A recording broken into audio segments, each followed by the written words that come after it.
Hello everyone, welcome to my YouTube channel. I hope you are all doing well. In today's video I will discuss about 10 biggest rumors about Red Dead Redemption 3 so far. Now let's start today's discussion with the highlight topics.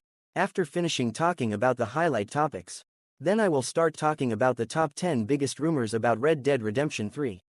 So let's not waste any more time and start today's discussion. Red Dead Redemption 3 is likely in development due to the success of the franchise and the long development time of RDR2. Speculation suggests that RDR3 would be a prequel to maintain the game's Wild West atmosphere and themes.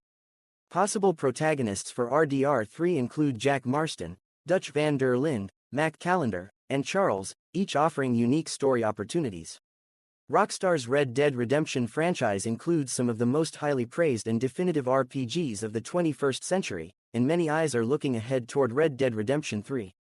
Red Dead Redemption's Wild West adventures follow the Van der Linde gang and various characters connected to it, spanning more than a decade across the two flagship entries in the series. Now that it's been over 5 years since the release of RDR2, conversations around a possible third entry into the series are starting to build some serious traction. Considering the overall success of the franchise, and the fact RDR2 was reportedly in development for more than 8 years, with concept work beginning even before the release of Red Dead Redemption in 2010, it's not unreasonable at all to expect that a third game could already be on the table behind the scenes. Rockstar itself hasn't yet given any official confirmation on RDR2, but its parent company, Take-Two Interactive, has stated that it intends to keep the franchise going.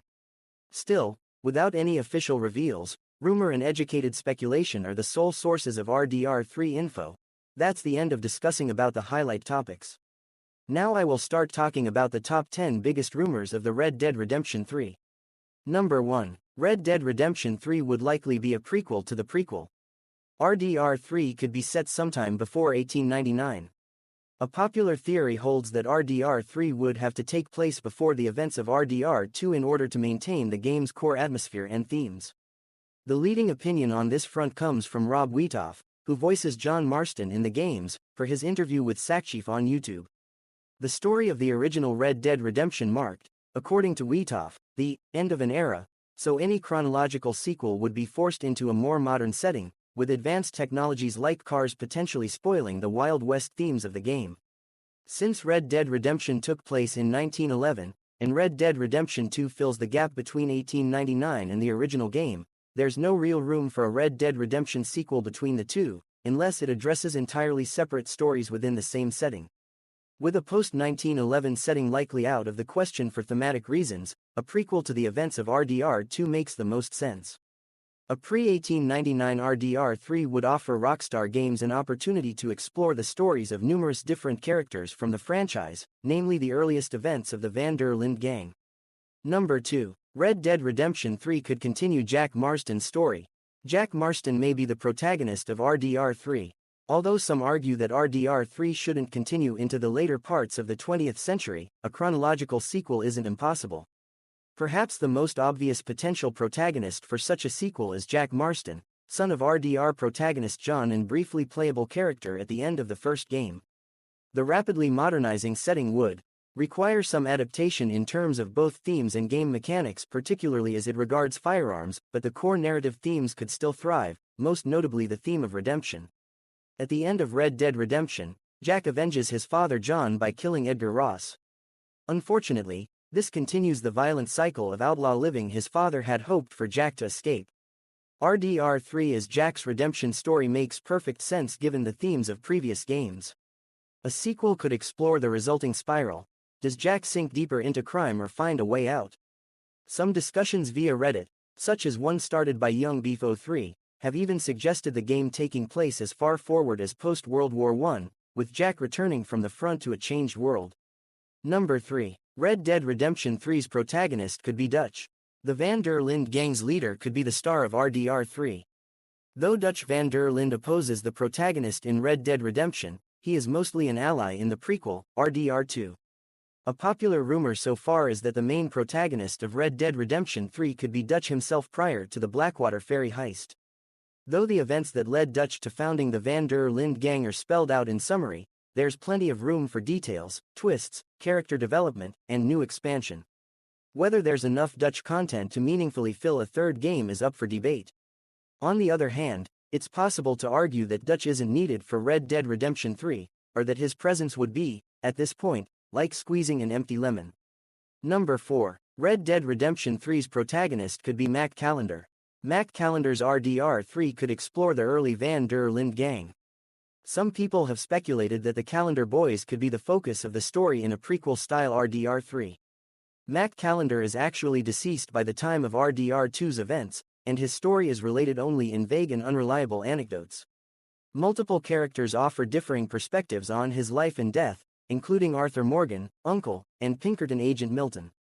The reports of Milton, specifically, could be of interest, considering his character isn't necessarily the most trustworthy, an idea put forth by Redditor Red Dead Obsession. Mac and his brother Davey could even share protagonist duties in RDR3. Focusing on the Callenders would offer plenty of space to explore not only the early days of the Van der Linde gang, but also the lives of Mac and his brother before the gang.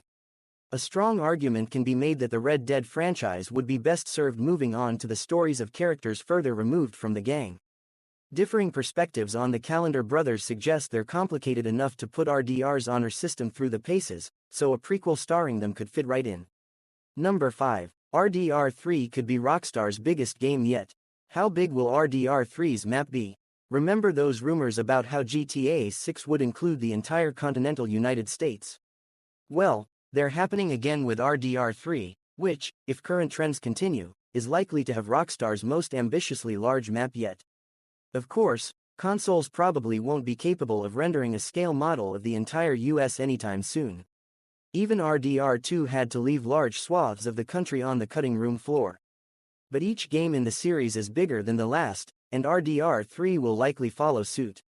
It'll probably include at least parts of RDR1 and 2's maps, but if other rumors are to be believed, it could completely leave other parts behind. Number 6. RDR3 could be set in Canada. Charles could be the protagonist of RDR3. RDR3 will almost certainly expand on RDR2's map, and one potential way to do that is by setting the sequel in Canada. In that case, RDR3's protagonist would likely be Charles Smith, the Van der Linde gang member who flees northward at the end of RDR2. Although the continental United States was fully formed and rapidly industrializing by 1912, Canada was still undergoing widespread territorial evolution well into the 20th century. This means Charles's story could be a direct sequel, as he attempts to escape his past and start a family in yet another turbulent period of history. Of course, a Charles-centric RDR3 could also be a prequel. Although the rough outline of Charles's past is explored in RDR2, there's plenty of history the games have yet to explore. After his mother was kidnapped by the US Army and his father fell victim to alcoholism, Charles ran away at the age of 13. He wandered the country until he met the Van der Lindes, joining their caravan just a few months before the start of RDR2. Charles's coming of age as a lone wanderer would make an excellent subject for RDR3. Number 7. RDR3 could connect to GTA 6. RDR2's map creeps dangerously close to GTA 6's. With the inclusion of Lemoyne, a Louisiana-inspired territory, in RDR2, and the announcement of GTA 6, a Florida-based setting Leonida, the two series maps are on the verge of colliding. This could be a mere coincidence. GTA has a bit of a history with Vice City, its stand-in for Miami. But this could also be an intentional move on Rockstar's part, an attempt to merge the two games in more meaningful ways. The two series have always had themes in common. Crime and critique of American culture are at the heart of both GTA and RDR. But a sequel could see more direct connections, recurring locations, weapons, and events. Of course, characters wouldn't be able to appear in both games, unless RDR3 was set much further in the future or GTA 6 much further in the past. But to see the development of Vice City over a century, or how characters' historical actions influence the face of the modern-day city, would be fascinating. Number 8. RDR3 might not have an online mode. RDO could be done for. The untimely death of Red Dead Online was tragic, to say the least. It's still technically playable, but Rockstar announced the cessation of new content for it in summer 2022. Players who sank time, money, and energy into the Stadia version lost everything when the cloud gaming service shut down. The message is clear: GTA Online is Rockstar's big multiplayer money maker, and there's likely no future for Red Dead Online. Just as the original version of Red Dead Online is still available, if lacking players, RDR2's online mode could remain active for years to come. But don't expect RDR3 to have an online mode when it comes out. While RDO fans are liable to be disappointed, RDR3 focusing entirely on a well-developed single-player campaign might not be the end of the world. If more resources, personnel, and budget translate to a better outcome for RDR3's main campaign, it's worth the multiplayer sacrifice. Number 9. RDR3 could already be in development. Leaks suggest RDR3's development has started. In September 2023, at MyTimeTashina posted on X, formerly Twitter, that RDR3 was in the works. This user frequently claims to have insider information, and is often reliable. But as always with anonymous leaks on social media, everything they say should be taken with a grain of salt. And even if this rumor is true, RDR3 being in the works could mean any number of things. With GTA 6 still at least a year away, RDR3 is definitely in the early stages of development if it's in development at all. While there may be a basic outline for its story, a few pieces of concept art, and some ideas about mechanics, it's probably not even close to resembling a playable form. Number 10. RDR3 might not happen until the next console generation. Why RDR3 probably won't be released until after 2026. Bigger than any questions regarding the content of RDR3, the matter of its potential release date is at the heart of most rumor and speculation today. Given that Grand Theft Auto 6's release seems to be Rockstar's main focus at this time, it's unlikely RDR3 will be coming out anytime soon. Even though it may already be in development, the 8-year gap between Red Dead Redemption and RDR2 also suggests these games take time. Red Dead Redemption was released in 2010, while RDR2 came out in 2018. If another 8-year gap defined RDR3's development timeline, 2026 would be the earliest the game might arrive. However, with the current console generation entering the latter half of its life cycle, 2026 might spell a particularly awkward time for a release. Whether Rockstar would prefer to wait for the next generation, combining that excitement with anticipation for RDR3, is unknown, but it would certainly make sense. The next Red Dead game is probably still a long way away, but given the previous game's success, it's likely to be under consideration somewhere. Still, there's precious little information to go off when talking about RDR3. In a series with such a rich history by a developer with such a storied track record, it's possible to make a few educated guesses. But until Red Dead Redemption 3 is officially revealed, that's all they'll remain. That's the end of my discussion and thank you for watching this video. If you enjoyed it, please like, share, and subscribe to our channel. And don't forget to hit the bell icon to get notified of my latest uploads. See you next time on Crazy Gamers.